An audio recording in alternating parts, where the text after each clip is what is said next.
प्रणाम, मैं गरिमा सिंह। 27 दिन हो गए ये बोले हुए। 27 दिन से मैं स्क्रीन पर नहीं आई, मैंने सबसे बड़ा सवाल नहीं पूछा, पर खबरें देखती रही, खबरें सुनती रही, खबरें पढ़ती रही और ये जज्ब करती रही कि ये 27 दिन का कालखंड इस देश के राजनीतिक इतिहास में, इस देश के सामाजिक इतिहास में कितना क्रूशली अपलोड हुआ है, कितना क्रूशली दर्ज हुआ है। इस बात के लिए दर्ज हुआ कि जो सरकार बड़ी ठसक से ये कहा करती थी कि इस सरकार में इस्तीफे नहीं होते, उसे जबरदस्ती दबाव में अपने शिक्षा मंत्री का इस्तीफा लेना पड़ा। इस बात के लिए दर्ज हुआ कि 15 से 20 साल के बच्चे जंतर मंतर पर क्रूरता से पीटे गए, उन पर पैलेट गन चलाई गई। सीवान में डबल इंजन की सरकार है, AK-47 इन हक मांग रहे बच्चों पर चलाई गई। इस बात के लिए दर्ज हुआ है, इस बात के लिए दर्ज हुआ है कि इसी देश की एक माननीय सांसद जो खुद 16 साल की उम्र में, याद रखिएगा ये बात, जो खुद 16 साल की उम्र में एक ड्रग एडिक्ट थी, वो इस पूरी जनरेशन को जनरेशन गटर कहती दिखाई दी और कह पाई।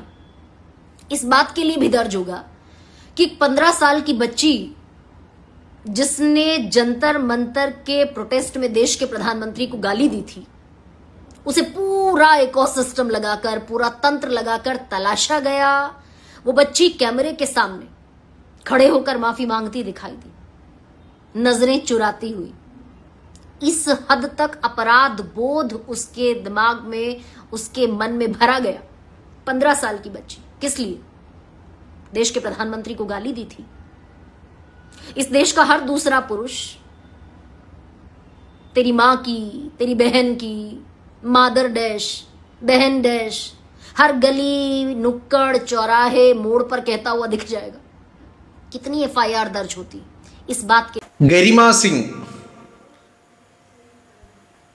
ദേശീയ മാധ്യമത്തിൽ പ്രവർത്തിച്ചുകൊണ്ടിരുന്ന ഒരു മാധ്യമ പ്രവർത്തകയാണ്. അവര് കഴിഞ്ഞ ദിവസം തൻ്റെ ആ പണി അങ്ങോട്ട് നിർത്തി. ആ പണി അങ്ങ് നിർത്തിയതിന് ശേഷം 26 ദിവസങ്ങൾ, 27 ദിവസങ്ങളോളം അദ്ദേഹം ക്യാമറയ്ക്ക് മുന്നിലേ വന്നില്ല.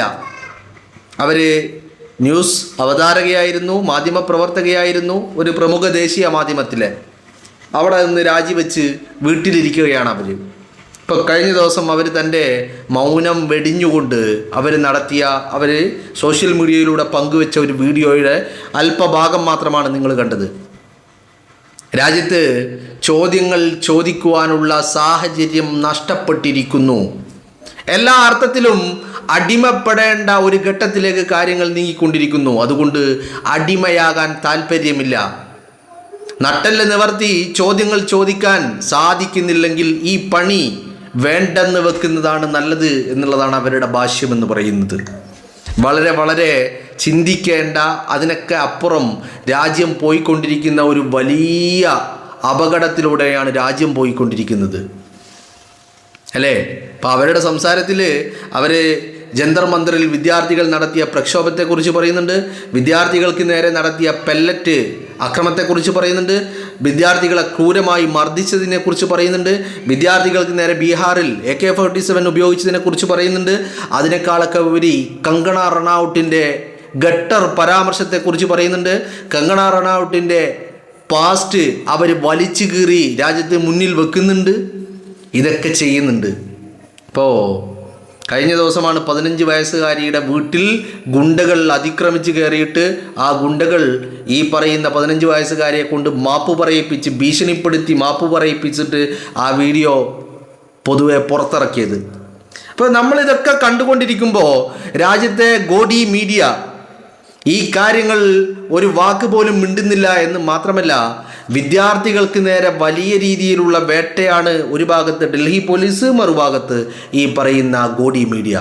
അപ്പോൾ ആ പണി തനിക്ക് നട്ടെല്ല് നിവർത്തി ഒരു ചോദ്യം ചോദിക്കാൻ പറ്റാത്ത സാഹചര്യം ഇല്ലാത്തതുകൊണ്ട് ഉപേക്ഷിച്ചിറങ്ങിയതാണ്. ഇവരിതിവിടെ പറയുമ്പോൾ നമ്മൾ ഈ രാജ്യത്തെ മീഡിയയെക്കുറിച്ചും രാജ്യത്തെ ഭരണകൂടത്തെക്കുറിച്ചും വലിയ ചിന്തകൾ നടത്തേണ്ട കാര്യം, അല്ലെങ്കിൽ കാലം അതിക്രമിച്ചിരിക്കുന്നു എന്നുള്ളതാണ്.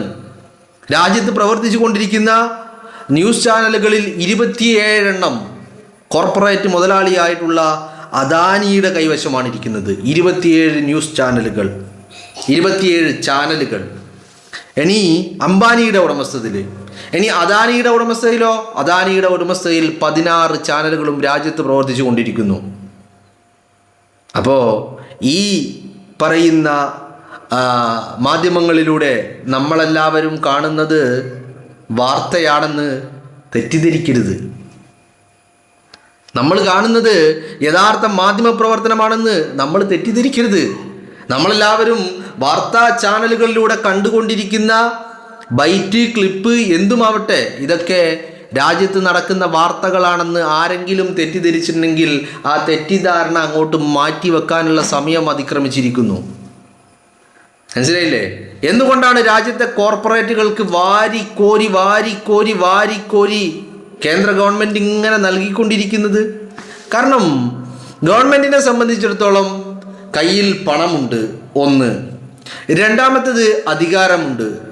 മൂന്നാമത്തത് തെരഞ്ഞെടുപ്പ് കമ്മീഷൻ കയ്യിലുണ്ട്. ഈ മൂന്നുമുള്ളപ്പോൾ ഇനി തങ്ങൾക്ക് അധികാരം നിലനിർത്താൻ വേണ്ടതെന്താ? കാരണം രാജ്യത്തിൻ്റെ വിവിധ ഭാഗങ്ങളിൽ നിന്ന് സർക്കാരിനെതിരെയുള്ള പ്രതിഷേധങ്ങളും പ്രക്ഷോഭങ്ങളും അത് കൃത്യമായി രാജ്യത്തിന് മുന്നിൽ കാണിച്ചു കൊടുത്താൽ ഈ രാജ്യത്ത് ഇത്രയൊക്കെ പ്രക്ഷോഭങ്ങളും പ്രതിസന്ധികളും നേരിടുന്ന സർക്കാർ വീണ്ടും എങ്ങനെയാ തിരഞ്ഞെടുക്കപ്പെടുന്നത് എന്നുള്ള ചർച്ചകൾ വരും, അല്ലേ? അപ്പോൾ അതിൽ പല സംശയങ്ങളും വരും, ചോദ്യങ്ങളും ഉയരും, പിന്നീട് അന്വേഷണങ്ങൾ വേണ്ടി വരും, അവസാനം എല്ലാം മൂടിക്കെട്ടി പോകേണ്ടി വരും. അതുകൊണ്ട് ആദ്യമേ വളരെ കൃത്യമായിട്ട് ഈ പറയുന്ന മാധ്യമങ്ങളെ കയ്യിലെടുത്ത് നിരന്തരമായിട്ട് സർക്കാരിന് അനുകൂലമായ, സർക്കാരിനെതിരെ വരുന്ന ശബ്ദങ്ങൾ കേൾപ്പിക്കാതെ സർക്കാരിനെയും സംഘപരിവാറിനെയും നരേന്ദ്രമോദിയെയും സ്തുതിപാഠകരായിട്ടുള്ള നിരന്തരമായി വ്യാജ വാർത്തകൾ പടച്ചു വിടുന്ന ഒരു കൂട്ടം ആവശ്യമുണ്ട് എന്നുള്ളതാണ്.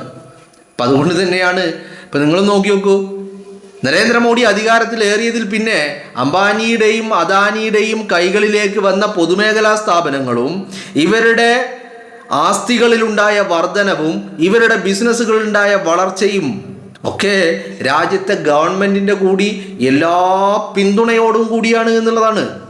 അപ്പോൾ അവരെന്ത് ചെയ്തു? രാജ്യത്തെ ഈ പറയുന്ന മാധ്യമ സ്ഥാപനങ്ങളെ വിലക്ക് വാങ്ങി അവരുടെ അജണ്ടകൾ അതിലൂടെ നടപ്പിലാക്കിക്കൊണ്ടേയിരിക്കുന്നു എന്നുള്ളതാണ് നമുക്ക് മനസ്സിലാക്കാൻ സാധിക്കുന്നത്. മനസ്സിലായില്ലേ? അപ്പോൾ ഈ മാധ്യമങ്ങളിൽ നിന്ന്, അതായത് ഗോഡി മീഡിയയിൽ നിന്ന് നിങ്ങൾ കാണുന്നത് വാർത്തകളാണ് എന്ന് നിങ്ങൾ ഒരിക്കലും തെറ്റിദ്ധരിക്കുകയേ ചെയ്യരുത് എന്നുള്ളതാണ്. കൃത്യമായിട്ട് കോർപ്പറേറ്റുകൾ, ഇതിൽ ആരാണ് യജമാനൻ ആരാണ് അടിമ എന്ന് മാത്രം എന്നോട് ചോദിക്കരുത്. കോർപ്പറേറ്റും സംഘപരിവാർ ഭരണകൂടവും തമ്മിലുള്ള ഡീലിൽ ആരാണ് അടിമ ആരാണ് യജമാനൻ എന്ന് മാത്രമുള്ള ചോദ്യത്തിന് പ്രസക്തിയില്ല. കാരണം അടിമയാരാണ് യജമാനൻ ആരാണ് എന്ന് നമുക്ക് വേർതിരിക്കാൻ കഴിയില്ല. വേണമെങ്കിൽ നമുക്ക് ഈ പറയുന്ന പാർട്ട്നേഴ്സ് ഇൻ ക്രൈം എന്ന് വേണമെങ്കിൽ വിശേഷിപ്പിക്കാം ഇവരെ വളരെ കൃത്യമായിട്ട്. കോർപ്പറേറ്റുകൾക്ക് വേണ്ടത് ഗവൺമെൻറ് നൽകുന്നു, ഗവൺമെൻറ്റിന് വേണ്ടത് കോർപ്പറേറ്റുകളും നൽകുന്നു. ഒരു കൊടുക്കൽ വാങ്ങലുകളാണ്. ഒരു പാലമിട്ടാൽ അങ്ങോട്ടും ഇങ്ങോട്ടും എന്ന് നമ്മൾ പറയാറില്ലേ, അതുപോലെ ഒരു കൊടുക്കൽ വാങ്ങലുകൾ കൃത്യമായിട്ട്. ആ കൊടുക്കൽ വാങ്ങലുകൾ രണ്ടു പേർക്കും ഉപകാരങ്ങൾ മാത്രമുള്ള കൊടുക്കൽ വാങ്ങലുകളാണ് എന്നുള്ളതാണ്. രണ്ടു പേർക്കും നഷ്ടങ്ങൾ തീരെയില്ല, രണ്ടു പേർക്കും ആവശ്യത്തിലധികം ലാഭമുണ്ട് എന്നുള്ളതുമാണ്. അപ്പോൾ ആ രീതിയിലുള്ള ഒരു കൊടുക്കൽ വാങ്ങലുകൾ അംബാനിയെയും അദാനിയെയും സംബന്ധിച്ച് അവർക്ക് നല്ല രീതിയിൽ നേട്ടങ്ങൾ ഉണ്ടായിക്കൊണ്ടിരിക്കുന്നു. ബിസിനസ് തഴച്ചു വളരുന്നു, ആസ്തികളിൽ വലിയ വർധനമുണ്ടാകുന്നു. നാഷണലൈസ്ഡ് ബാങ്കുകളിൽ നിന്ന് ചോദിക്കാതെ തന്നെ കോടാനുകോടി രൂപയുടെ ലോണുകൾ ലഭിച്ചുകൊണ്ടിരിക്കുന്നു. ഗവൺമെൻറ്റിൻ്റെ ഭാഗത്തു നിന്ന് ഫ്രീ ആയിട്ട് ഭൂമികളും മറ്റും ലഭിച്ചുകൊണ്ടേയിരിക്കുന്നു. എന്തും ചെയ്യാൻ ഇവർക്ക് അധികാരം നൽകിയിരിക്കുക. പകരം തിരിച്ച് കോർപ്പറേറ്റുകൾ അവരുടെ സ്ഥാപനങ്ങൾ വഴി, മാധ്യമ സ്ഥാപനങ്ങൾ വഴി അവരെന്ത് ചെയ്യും? നിരന്തരമായിട്ട് സ്തുതിപാഠകൾ നടത്തിക്കൊണ്ടേയിരിക്കും. അതാണ് ഗോഡി മീഡിയ നടത്തിക്കൊണ്ടിരിക്കുന്നത്. അപ്പോൾ അവിടെ നിന്ന് ഇത്തരത്തിൽ ആർജവമുള്ള മാധ്യമപ്രവർത്തകർ പടിയിറങ്ങുക എന്ന് പറയുന്നത് ഈ രാജ്യം ഇനി പോയിക്കൊണ്ടിരിക്കുന്നത് യഥാർത്ഥത്തിൽ ഫാസിസത്തിലേക്കാണ്. ഒരു ഫാസിസ്റ്റ് ഭരണകൂടത്തിന് കീഴിൽ ഒരു രാജ്യം എങ്ങനെയാണോ പ്രവർത്തിക്കുക ആ രീതിയിലേക്ക് ഇന്ത്യ എന്ന് പറയുന്ന നമ്മുടെ രാജ്യം എത്തിച്ചേർന്നിരിക്കുന്നു എന്നുള്ളതാണ് എല്ലാ അർത്ഥത്തിലും. ഇതിപ്പോൾ ഈ കോർപ്പറേറ്റുകൾ മാത്രമല്ല സപ്പോർട്ടിനുള്ളത്. സപ്പോർട്ടിന് രാജ്യത്തെ ഇലക്ഷൻ കമ്മീഷനുണ്ട്, രാജ്യത്തെ നിയമ സംവിധാനങ്ങൾ അത്രയേറെയുണ്ട്. ഇപ്പോൾ ഇന്ന് തൃണമൂലിൻ്റെ ഒരു MP പാർലമെൻറ്റിൽ പറഞ്ഞ ഒരു വലിയ കാര്യമുണ്ട്, വലിയ ചർച്ച ചെയ്യപ്പെടേണ്ട കാര്യമാണ്. രാജ്യത്ത് ജസ്റ്റിസുമാരായിട്ട് നിയമിക്കപ്പെടുന്ന ആളുകളൊക്കെ സംഘ് പരിവാറുമായിട്ട് അടുത്ത ബന്ധമുള്ള ആളുകളെയാണ് ജസ്റ്റിസുമാരായി നിയമിക്കുന്നത് എന്നുള്ളതാണ് രാജ്യത്തെ പാർലമെൻറ്റിൽ തൃണമൂൽ MP എന്ന് പറഞ്ഞത്. അപ്പോൾ ഇലക്ഷൻ കമ്മീഷൻ, നിയമ സംവിധാനങ്ങൾ, കോർപ്പറേറ്റുകൾ, ഗോഡി മീഡിയ എന്ന് വേണ്ട രാജ്യത്തെ എല്ലാ മേഖലയെയും തങ്ങൾ പർച്ചേസ് ചെയ്ത് വെച്ചിട്ടാണ് അധികാരം മുന്നോട്ട് കൊണ്ടിരിക്കുന്നത് എന്നുള്ളതാണ് വളരെ വ്യക്തമാണ്. അപ്പോൾ ഗരിമ സിംഗിനെ പോലെയുള്ള വളരെ ചുരുക്കം ചില ആളുകളാണുള്ളത് രാജ്യത്ത്. സത്യത്തെ വിളിച്ചു പറയാൻ കെൽപ്പുള്ള മാധ്യമപ്രവർത്തകരെന്ന് വിളിക്കാവുന്ന ആ വാക്കിൻ്റെ അർത്ഥം യഥാർത്ഥത്തിൽ സ്യൂട്ടബിൾ ആകുന്ന ആളുകൾ എന്ന് പറയുന്നത് വളരെ വിരലിലെണ്ണാവുന്ന ആളുകളാണ്. പർച്ചേസ് ചെയ്യപ്പെടാൻ കഴിയാത്ത ആളുകൾ. അവരാണെങ്കിലോ അവർക്കാണെങ്കിൽ പ്ലാറ്റ്ഫോമുകൾ ഇല്ലതാനും ചോദ്യങ്ങൾ ചോദിക്കാൻ. കാരണം അവരൊക്കെ സാധാരണക്കാരായ മാധ്യമപ്രവർത്തകരാ. ഒരു മാധ്യമ സ്ഥാപനം കെട്ടിപ്പടുക്കുവാനുള്ള പ്ലാറ്റ്ഫോം അല്ലെങ്കിൽ ഒരു ഫിനാൻഷ്യൽ ബാക്ക്ഗ്രൗണ്ടൊന്നും അവർക്കില്ല. അപ്പം അതുകൊണ്ട് തന്നെ അവർ ആ പണിക്ക് നിൽക്കുന്നുമില്ല. അവർക്കാണ് ചോദിക്കാനുള്ള പ്ലാറ്റ്ഫോമുകളുമില്ല. ഉള്ള പ്ലാറ്റ്ഫോമുകളിൽ ചെന്നാൽ നട്ടെല്ല് പണയം വെച്ച് അടിമപ്പെടേണ്ടി വരുമെന്നുള്ള ഗതികേടുള്ളത് കൊണ്ട് അവർ ആ പണിക്കും നിൽക്കുന്നില്ല. ഉണ്ടായിരുന്ന ജോലി അടക്കം രാജിവെച്ച് വീട്ടിലിരുന്നിട്ടാണ് ഇപ്പം ഗരിമ സിംഗിനെ പോലെയുള്ള ആളുകൾ ഇത്തരത്തിൽ തുറന്നു പറച്ചിലുകൾ നടത്തുന്നത് എന്നുള്ളത് നമുക്ക് വലിയ വലിയ ചിന്തനീയമായ കാര്യമാണ് എന്നുള്ളതാണ്.